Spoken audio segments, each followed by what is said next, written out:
CKD के stages कैसे decide होते हैं? सीकेडी के स्टेजेस डिसाइड करने का मतलब है कि किडनी कितना फ़िल्टर कर रहा है ये जानना। उसको डिसाइड करने के लिए ग्लोमेरुलर फ़िल्ट्रेशन रेट कैलकुलेट किया जाता है, जिसके लिए अलग अलग फार्मूलाज बने हैं। इसके बेसिस पे हम किडनी के पेशेंट्स को 5 स्टेज में डिवाइड करते हैं, स्टेज 1 टू स्टेज 5। स्टेज 5 मतलब कि किडनी का फंक्शन लेस देन 15 है ml पर मिनट पर 1.73 मीटर स्क्वायर।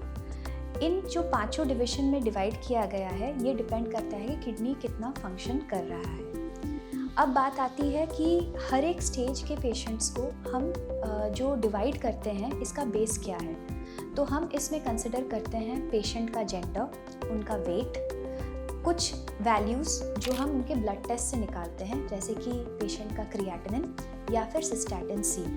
इनके बेसिस पे हम फार्मूलाज से सीकेडी के स्टेजेस कैलकुलेट करते हैं।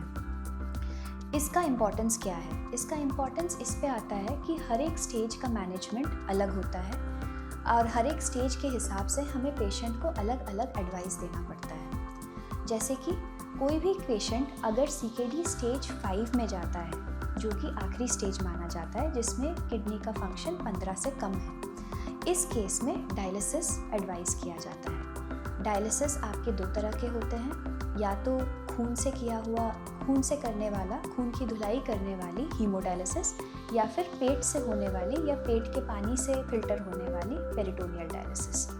ये दोनों तरीके के डायलिसिस होते हैं, जो कि हम रीनल रिप्लेसमेंट थेरेपी बोलते हैं। इसके अलावा रीनल ट्रांसप्लांट के लिए भी पेशेंट को एडवाइस किया जाता है। अब बात करते हैं किडनी के फंक्शन जो सीकेडी स्टेज 5 में नहीं गए हैं, मतलब कि स्टेज 1 से लेके स्टेज 4 तक। इन सारे पेशेंट्स में, इनफैक्ट डायलिसिस पेशेंट्स में भी सबसे इम्पॉर्टेंट ये ध्यान रखना है कि पेशेंट का बीपी और शुगर कंट्रोल में रहना चाहिए।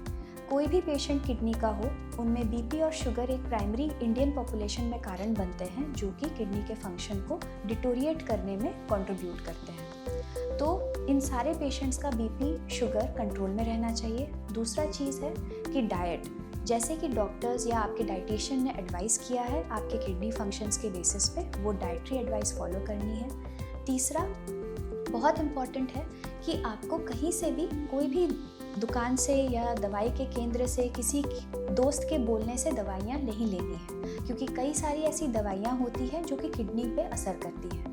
तो जब भी आपको कोई दवाई या किसी डॉक्टर या कभी भी कोई भी ऑपरेशन या किसी भी हॉस्पिटल में जाने की ज़रूरत पड़े, अगर आप किडनी के मरीज़ हैं, तो आपको बताना है कि आपका ये एक हिस्ट्री रहा है कि किडनी का प्रॉब्लम है, तो वो उस हिसाब से दवाइयों को अल्टर करेंगे और सेफ़ दवाइयाँ आपको देंगे।